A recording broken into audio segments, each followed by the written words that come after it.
Monsieur le président, messieurs les ministres, mes chers collègues, le virus circule moins, le couvre-feu se réduit, les terrasses et les magasins rouvrent et les beaux jours arrivent avec les petits oiseaux.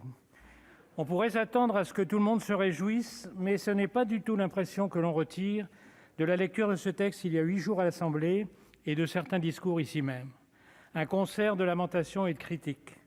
Le pompon revient au dépôt de 2 motions préalables qui, si elles avaient été adoptées, nous auraient privés dès le 1er juin de tout outil juridique pour continuer la lutte contre la pandémie.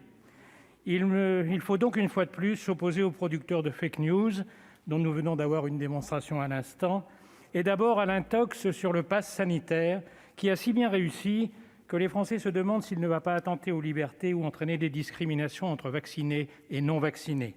Il faut être clair, il ne s'agit pas d'un pass vaccinal, mais d'un pass sanitaire, avec 3 options, soit un certificat de vaccination, soit un test PCR négatif, soit un test sérologique positif. Donc pas de discrimination, pas non plus de nouveaux fichiers, et le QR code sera en possession du seul utilisateur et de personne d'autre. Non seulement le pass n'est pas une atteinte aux libertés, mais c'est le moyen de retrouver le plus rapidement possible toutes les libertés réduites depuis des mois, et notamment celle d'aller et venir en France et dans toute l'Europe. C'est la raison pour laquelle le Conseil scientifique, le Conseil d'État et la CNIL, excusez du peu, ont donné un avis favorable.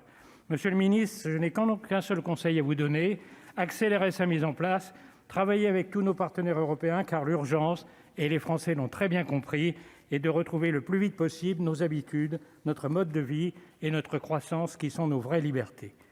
À ceux qui poussent des cris d'orfraie en disant qu'on les force à la vaccination, il faut rappeler qu'il y a en France 11 vaccinations obligatoires qui ont permis d'éradiquer des maladies souvent mortelles, que personne ne s'en plaint et que, quant à lui, le vaccin anti-Covid reste facultatif.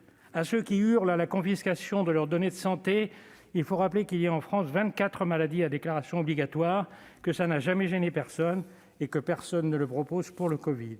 À ceux qui rechignent au pass sanitaire aux frontières, il faut rappeler que nul ne peut aller en Afrique ou dans une grande partie de l'Amérique du Sud sans un certificat de vaccination contre la fièvre jaune, et que non seulement tout le monde trouve ça normal, mais que ne pas le faire ferait courir des risques épidémiologiques majeurs.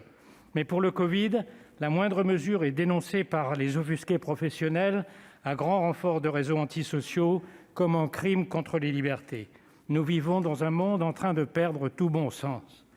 Les antipasses sont ceux-là même qui ont tout fait l'an dernier pour rendre les vaccins suspects et vous obliger à ralentir le rythme au début pour mieux vous reprocher aujourd'hui de ne pas aller assez vite.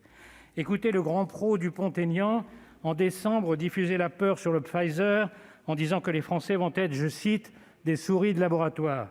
Aujourd'hui, son nouveau cri, c'est, je cite, « le passeport vaccinal se profile à l'horizon, une infâme et sournoise contrainte à la vaccination, non au totalitarisme naissant, sauvons notre liberté ». Ce spécialiste du Covid publiait le 3 mars dernier une vidéo dénonçant, je cite, « l'amateurisme dangereux pour les Français du gouvernement ». Il avait revêtu pour l'occasion un masque FFP2. L'ennui, c'est qu'il le portait à l'envers. La vidéo a été vue 500 000 fois sur YouTube par des internautes gondolés. Ne la manquez surtout pas. Ce type est candidat à la présidence de la République. Il nous manquait l'avis du leader Minimo, le professeur de la faculté de médecine de la Havane. Nous l'avons eu en janvier sur LCI, je cite, « un vaccin qui se fabrique à moins 60 degrés. Vous et moi, on n'y connaît rien en vaccin, mais on connaît au moins 2 ou 3 trucs sur le surgelé puisqu'on en consomme. Ce vaccin ne me rassure pas. » Fin de citation. Après avoir mis ce gros bâton dans les roues, il dénonce aujourd'hui la lenteur de la campagne de vaccination et vote la motion de rejet contre le pass sanitaire. J'oubliais, lui aussi est candidat à la présidence de la République. Si nous voulons que la sortie de l'état d'urgence se passe bien, il faut réussir l'immunité collective par le vaccin, et ce ne sont pas les spécialistes des fake news qui vont nous y aider. Jusqu'à présent, il fallait trouver des doses. Désormais, il va falloir convaincre les 30% de Français qui hésitent encore. Aux États-Unis, une logistique impressionnante a permis de vacciner 40% de la population, mais depuis quelques jours, dans certains États, le rythme s'effondre faute de candidats et certains centres ont même dû fermer. La même question se posera en France dès cet été, comme dans toute l'Europe. Quant au reste du monde, il n'est tout simplement pas vacciné à ce jour et l'arrivée de n'importe quel nouveau variant peut faire redémarrer la pandémie partout. Convaincre chez nous les hésitants est le prochain défi de votre gouvernement. Fournir des vaccins à tous les habitants des pays qui ne peuvent les payer est le prochain défi des gouvernements du monde entier. À ceux qui en doutent, les images de l'Inde et du Brésil sont là pour le rappeler. Au moment où les Français ont de vraies raisons de reprendre espoir pour la première fois depuis le début de la pandémie, ne suivons pas l'exemple de Trump ou de Bolsonaro sur le thème « Après moi, le déluge ». Au nom du bon sens et pour la sécurité des Français, nous voterons les mesures de sortie de la crise. Merci.